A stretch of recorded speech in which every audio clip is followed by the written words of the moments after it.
Prove that √3 is an irrational number. सबसे ज़्यादा important question 3 marks के लिए, बोर्ड एग्जाम के लिए, CBSE के लिए, ICSE के लिए, यूपी बोर्ड के लिए, राजस्थान बोर्ड के लिए, हर बोर्ड के लिए very very very important question बच्चों।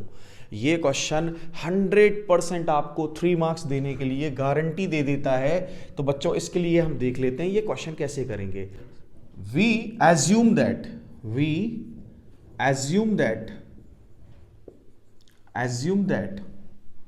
√3 is a rational number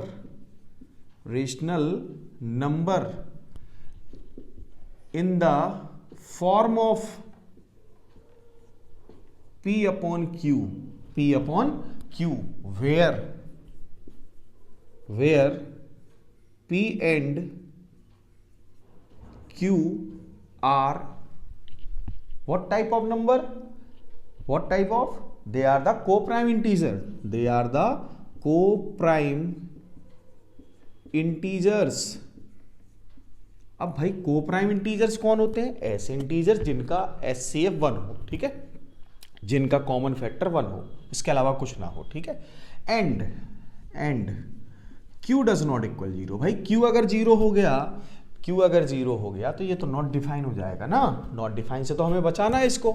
अब बच्चों क्या करेंगे, देखो √3 जो है वो हमारा P अपॉन Q के फॉर्म में है, ठीक है, बात आ गई होगी समझ में। अब यहाँ पर अगर कुछ रेशनल नंबर्स होते तो हम उनको राइट साइड ले जाके उस पूरे पार्ट को रेशनल बना लेते, लेकिन ऐसा कुछ भी नहीं है इधर पे। तो हम क्या करेंगे बच्चों, इसका दोनों साइड स्क्वायर करेंगे, स्क्वायरिंग ऑन बोथ साइड्स। अब जब दोनों साइड स्क्वायर होगा तो देखो बच्चों √3 का स्क्वायर करेंगे हम लोग एंड P अपॉन Q का भी स्क्वायर करेंगे, ठीक है। तो इससे क्या मिलने वाला है, ये मिलेगा 3 इक्वल P² अपॉन Q²। और बच्चों यहाँ हो जाएगा P² इक्वल 3Q²। ये हो गया फर्स्ट। अब बात समझो आप, अब यहाँ पर बात समझो क्योंकि टर्निंग पॉइंट तो यही है, ठीक है। देखो जैसे हमारे पास सपोज ये 100 लिखा हुआ है, ठीक है, 100 लिखा हुआ है, तो क्या इसको 5 × 20 लिखा जा सकता है? अब मैं ये आराम से कह सकता हूं 5 जो है 5 इज डिवाइजर ऑफ या इज फैक्टर ऑफ 100। 5 जो है ना वो 100 का फैक्टर है। क्या इस बात को ऐसे भी लिखा जा सकता है, ये 10² है और ये 5 × 20, तो क्या ये कहा जा सकता है 5 is a factor of 100 means 10², है ना। 10² का फैक्टर यानी कि 100 का फैक्टर। और अगर ये 10² का फैक्टर है 5 तो 10 का भी तो फैक्टर 5 ही है ना। जैसे 5 हमारा 10² आई मीन 100 का फैक्टर है, वैसे ही 5 हमारा 10 का भी फैक्टर होगा। सिमिलरली बच्चों यहाँ 3 जो है ना P² का फैक्टर होगा। जैसे 5 10² का फैक्टर हुआ करता था, ऐसी 3 भी P² का फैक्टर होगा, है ना। तो हम कहेंगे now 3 is factor of P² and P also, है ना। P का भी होगा, P का भी फैक्टर होगा। ये जैसे P² का है वैसे ही P का भी होगा, ठीक है। अब बच्चों एक बात बताओ, अगर ये P का फैक्टर है तो P को डिवाइड करता होगा, है ना। अब फैक्टर कैसे होते होंगे ध्यान से सुनना। जैसे मान लो P को डिवाइड करता है तो या तो ये 3 × 1 होगा, P = 3 × 2 होगा, है ना, या P = 3 × 4 होगा, एंड सो ऑन 3 × कोई वेरिएबल मतलब m, कोई भी कांस्टेंट हो सकता है हमारा, है ना। तो ये क्या हम P = 3 × m लिख सकते हैं इसको। सो लेट P = 3m, बच्चों, ठीक है। अब क्या करेंगे हम, इस फर्स्ट में इसकी वैल्यू को पुट कर देंगे, 3m² = 3Q²। सो ये हो जाएगा 9m² = 3Q²। ये कैंसिल आउट हो जाएगा, यानी कि Q² = 3m²। वही कंडीशन फिर से बन गई ना, 3 is factor of P² and P also. Similarly, Q3 is factor of Q square and Q also. Yes or no?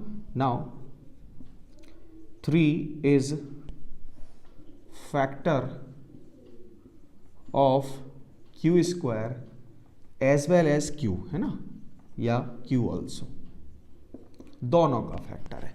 बच्चों एक बात समझो, यहाँ पर 3 जो है ना वो Q का भी फैक्टर है, 3 P का भी फैक्टर है, 3 तो common factor of P and Q हो गया ना, तो हम कहेंगे 3 is common factor of P and Q। अच्छा, ये तो भैया P एंड Q का कॉमन फैक्टर है। थोड़े पीछे चलो, P एंड Q आर को prime integers. P and Q what type of integers? को प्राइम, जिनका फैक्टर कॉमन फैक्टर क्या होता है? 1 होता है। क्या आ गया? 3 आ गया बच्चों। हमने क्या अज्यूम किया था? रेशनल अज्यूम किया था, और रेशनल में P और Q के कॉमन फैक्टर क्या होते हैं? 1 होते हैं, दे आर को प्राइम। यहाँ तो 3 आ गया, यानी कि हमारा जो अजम्पशन हो गया वो क्या हो गया? रॉन्ग हो गया। यहाँ कॉन्ट्राडिक्शन पैदा हो गया। हमारे पास जो रिजल्ट आया, it contradict our assumption, it contradict our assumption. So हम यहां पर इसी बात को लिख देंगे, द रिजल्ट, या इस बात को पहले लिख सकते हैं हम,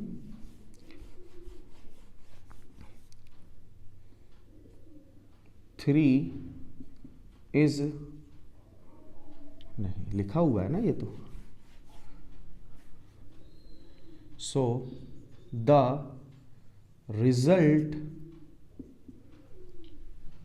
contradict our assumption,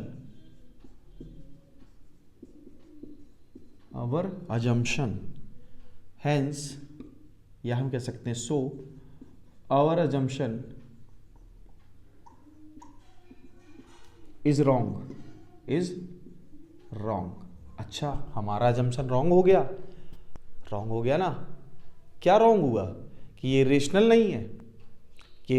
नहीं है, क्या रॉन्ग हुआ? कि ये रेशनल नहीं है। अरे रेशनल नहीं है तो फिर क्या है? इरेशनल ही तो होगा, यही तो प्रूव करना था। Hence √3 is an irrational number, hence proved. बच्चों आपको ये सॉल्यूशन समझ में आ गया होगा। ऐसे ही अगर आप क्वेश्चन में 3 की जगह 5 रखते तो 5 कॉमन फैक्टर आता, 7 रखते तो 7 कॉमन फैक्टर आता। ऐसे ही अगर यहाँ √2 होता तो इसका भी आप प्रूफ निकाल लेते।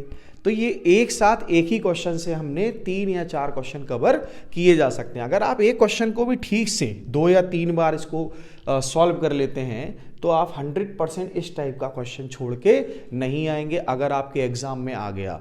तो बच्चों इस बात की मोस्टली अगर मैं बात करूं तो इसकी बात की प्रोबेबिलिटी है कि ये क्वेश्चन आपके एग्जाम में देखने को मिल सकता है। ये नहीं तो ऐसा ही क्वेश्चन आपको देखने को मिल जाएगा। बच्चों वीडियो पसंद आए तो वीडियो लाइक करें, चैनल को सब्सक्राइब करें। Thank you.